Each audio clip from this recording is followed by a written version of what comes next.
Human beings are advanced animals, yes. But apart from us, scientists estimate there are over 8 million other animal species on Earth, whether on land, underwater, or in the air.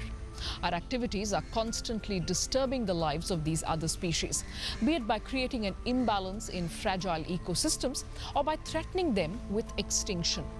What are some of the sustainable solutions to tackle human-animal conflict? That's what we'll talk about today. Hello and welcome to Eco India. I'm Sanita Raghu. Let's start in southern India and meet the Irula people. They are one of the most vulnerable, harassed and marginalized tribes in the country. Their main occupation is snake catching, a livelihood they were relegated to by India's complex caste system.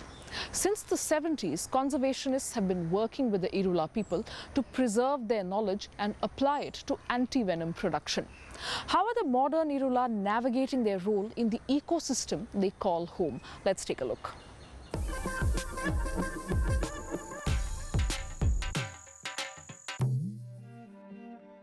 Snakes may not be everyone's favorite reptile, but they play a major role in maintaining biodiversity in an ecosystem. They get rid of rodents, keeping them away from crops and preventing them from spreading disease. Snakes play a dual role, both as predators and prey. If they were absent, it would disrupt the health of ecosystems in places that have lots of rodents, like the southern Indian state of Tamil Nadu. Mostly, snakes kill rats and live in their holes. A snake doesn't dig holes. Kali belongs to the Irula tribe, famous for its expert knowledge of snakes. For generations, the Irulas have been catching these slippery reptiles, which has helped their community to thrive in the snakeskin industry. In my grandfather's day, they used to catch and kill snakes. They had no other source of income, so they caught snakes and sold their skins. Later, the forest department banned the killings of snakes to preserve them. A rodent outbreak in the 1970s led to a huge loss of food grains in India. This incident made the forest department realize the importance of snakes, so it introduced legislation to protect them. That took away the snake catcher's livelihood. At the time, the country was struggling with an increased number of snake bites, so production of anti-venom serum became the need of the hour. At the same time, there was a shortage of anti-venom serum in the country. So this was a project that was Rom's idea that, they've lost their snake skin livelihood. How about if they catch venomous snakes for the venom labs that make the anti-venom serum? Zai Whitaker's then husband Romulus helped the tribe to register the Irula Snake Catchers Cooperative with its focus on extracting venom. That was in 1978. Their work proved to be essential in the fight to reduce the number of deaths caused by snake bites each year in India. So this project started in a very small way at the snake park, very slowly. It has now been moved to the Croc Bank, as you know, and it is, as far as I know, the main supplier of snake venom for the production of anti-venom serum. There are 4 kinds of snakes that are responsible for the majority of fatal bites in India: the cobra, the krait, the Russell's viper and the saw-scaled viper. More than 50,000 people die from snake bites every year in India.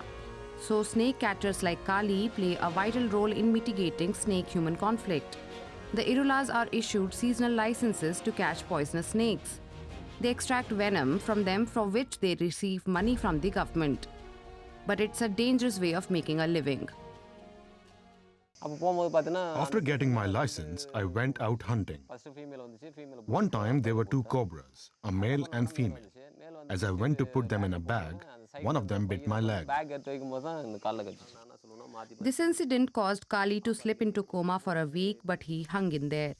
Irulas like Kali risk their lives every day, but in the process they save the lives of thousands of others. Snake venoms are also used in drugs to treat diseases such as diabetes and high blood pressure. But the venom varies from one part of the country to the other. Hence, sometimes it becomes challenging to extract it from different states and bring the various samples together for research purposes. For example, the cobras from northwestern part of India, in Rajasthan, parts of Gujarat, in the arid dry zone, have found to have a kind of venom that is so complex and radically different that it renders the antivenom prepared from the venom samples of Tamil Nadu population completely inadequate to address the snakebite problem. It's clear that snakes need to be caught to produce antidotes for snake bites and other medical purposes. But it is also important to conserve and protect them to maintain the ecological balance. From controlling rodents to providing dynamic balance to the food chain, snakes play a vital role in maintaining the biodiversity of our planet. For generations, the Irulas have been instrumental in bridging the gap between humans and snakes.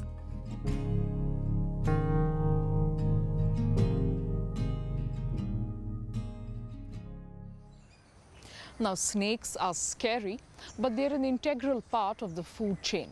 The concept of a hierarchical food chain, where the animals higher up the food chain must eat those lower down the food chain, may be disturbing to many of us. But as we know, the food chain maintains balance on Earth and makes sure every animal gets to perform its role in the ecosystem. We found a few examples to help you unpack this better.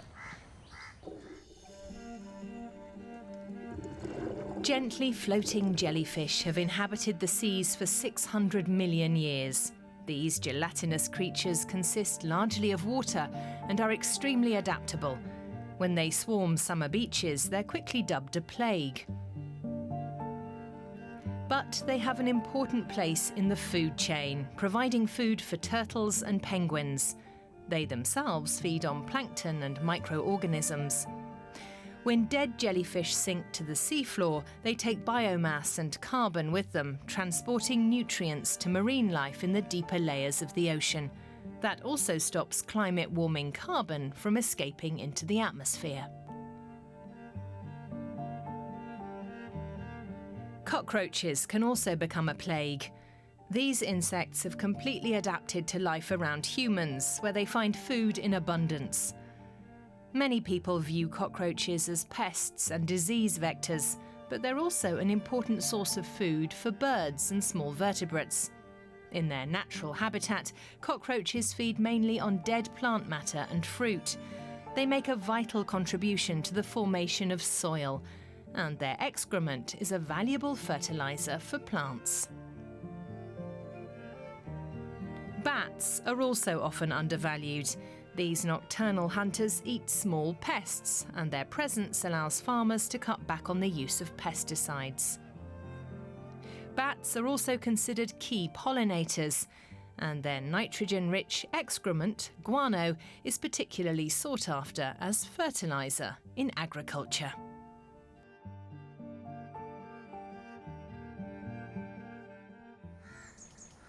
Now, Earth is home to all living species, and it's not surprising that sometimes when we cross each other's paths, we cause trouble.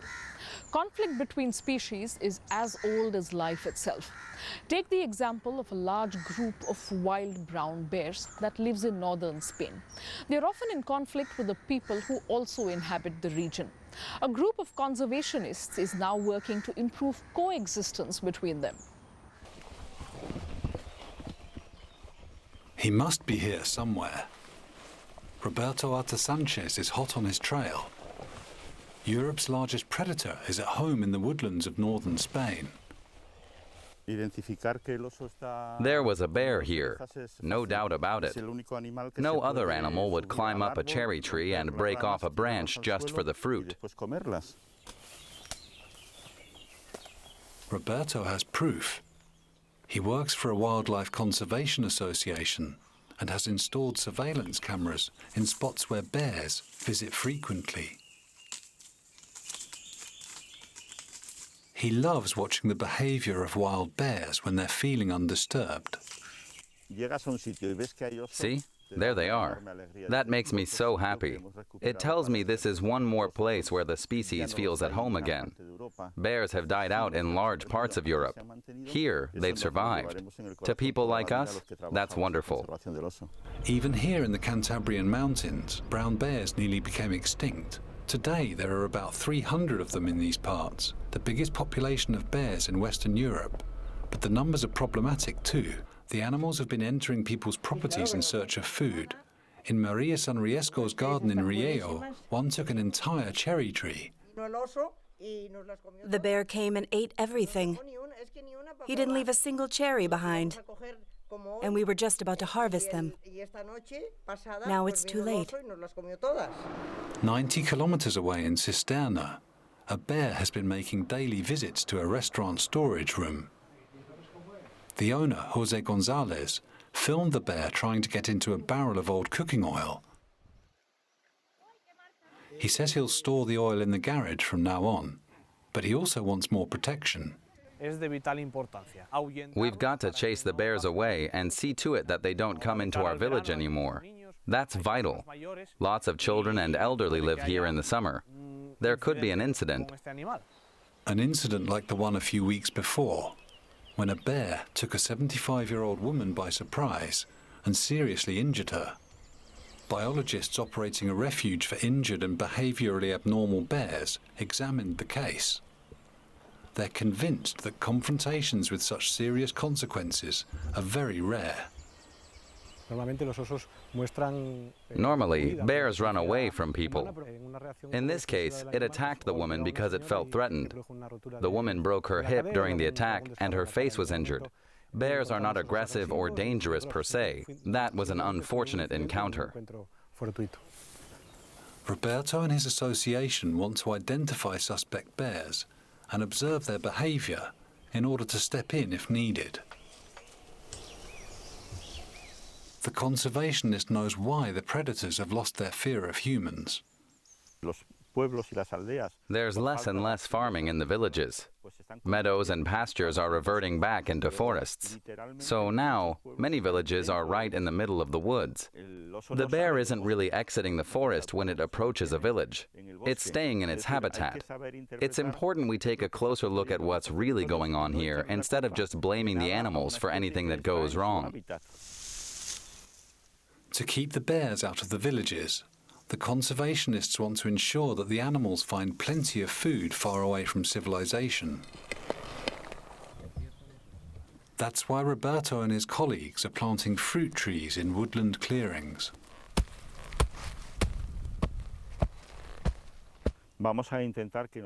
In the coming decades, we want to make it possible for bears and humans to coexist.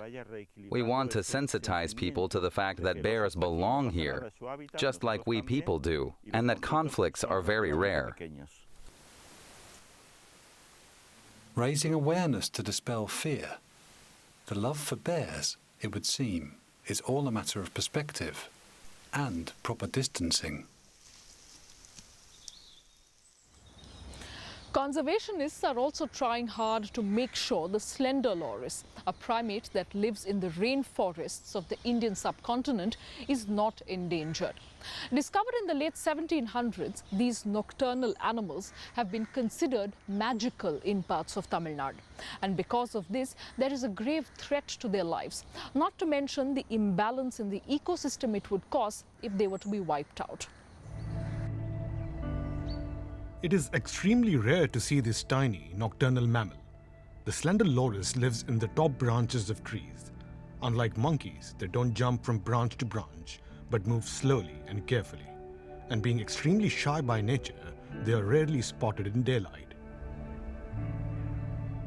Despite that, at least one species of slender loris is classified as endangered.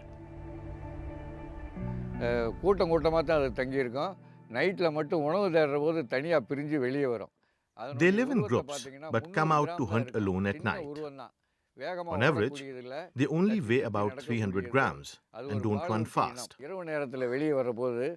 Instead, they move with great deliberation. When they come out at night to hunt for food or water, they sometimes come down to the ground and cross roads.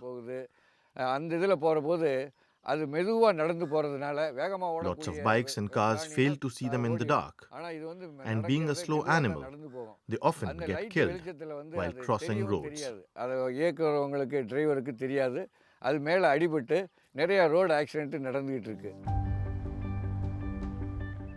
Although they are protected under the Indian Wildlife Protection Act, their numbers have declined for a range of reasons, including climate change and habitat loss. Sometimes they are killed due to superstitious beliefs. Endemic to the Eastern Ghats, the grey slender loris, once found in great numbers from southern Andhra Pradesh to the southernmost tip of India, today only exists across scattered areas. Ayappan has been involved in efforts to safeguard the slender loris for the past 6 years. He is with the Seeds Trust, a non-profit organization based in southern India. The program focuses on raising awareness as well as creating alternative sources of income for those who previously earned money from hunting the loris. The slender loris has always been linked with various local beliefs. They may be associated with black magic or considered a bad omen for pregnant women, but they are also used in traditional medicine. As a result, this little animal has been hunted for years. In the past, children used to catch lorises and tie ropes around their necks so that they could play with them. Being a small animal, they can't survive that kind of abuse, and so they die. A decade back, when we did a study in one area, we found there were only 4 slender lorises left per square kilometer. Poaching has been a big issue too. Up until a few years ago, Kana Garaj belonged to a group of villagers who would regularly poach the loris for a quick buck. 10 years ago, there were many more slender lorises. People would come asking for them. So we would hunt them at night, following their reflecting eyes. Unaware of the repercussions, these men would hand over the captured animals to middlemen involved in the animal trade. Most of them weren't from the area. Many of the animals were sold illegally on the international market. Lorises are often exported for research purposes in medical labs, similar to lab rats. Since learning from the NGO seeds how lorises benefit our plants and wildlife, we have left poaching and rear livestock instead. We no longer allow poaching. If animals traders come here, we inform the forest department immediately. With an average length of 20 to 25 centimeters, this small mammal plays an important role in a species' biodiversity.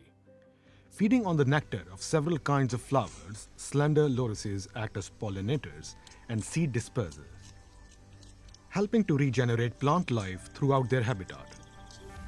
Through the effort of the Seeds Trust, the Irula Reserve Forest has become a sanctuary. With its fringe villages, the area is more than 8,000 acres in size, a safe haven for the loris. The women of this district also play a crucial role. In many ways, they are the backbone of the conservation program. They depend on produce from the forest for their livelihood. Over the last few years, close to 50 women from the local area have planted hundreds of native trees and shrubs, both to help raise the water table and to provide more canopy for their small friends. Today, the women of Irula are also well trained in sustainable harvest practices. In the past, we used to pick up all the turkey berries. We didn't know that leaving some for seeds could help grow more trees. Now we pick only the bigger berries. We leave the rest. Today, most of the local vegetable growers have switched to organic farming, realizing that the widespread use of pesticides was also killing the lorises, as they mainly feed on insects. Irula today boasts 15 to 20 slender lorises per square kilometer. That's 5 times more than just a decade ago, attracting the attention of conservationists around the world for this success story. The opposite is happening in northeast Germany. That is, a species is thriving rather than being endangered.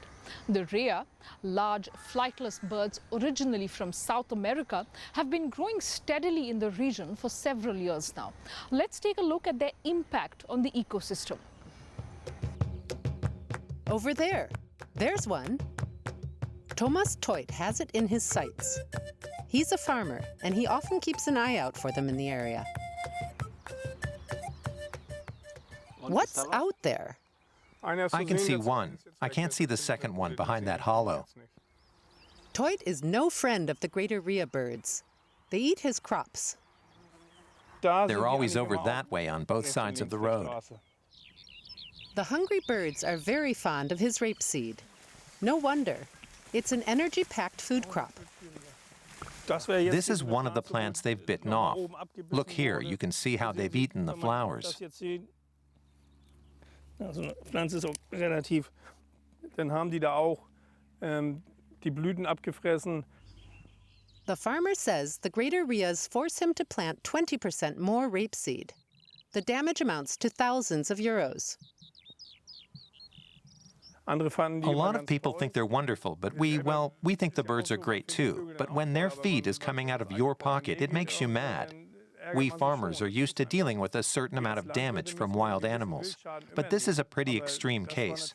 And these are wild animals that don't really have anything to do with us. Not far from Teut's fields, in the northern German town of Groß-Grünau, there were once 6 greater rheas kept in a private zoo.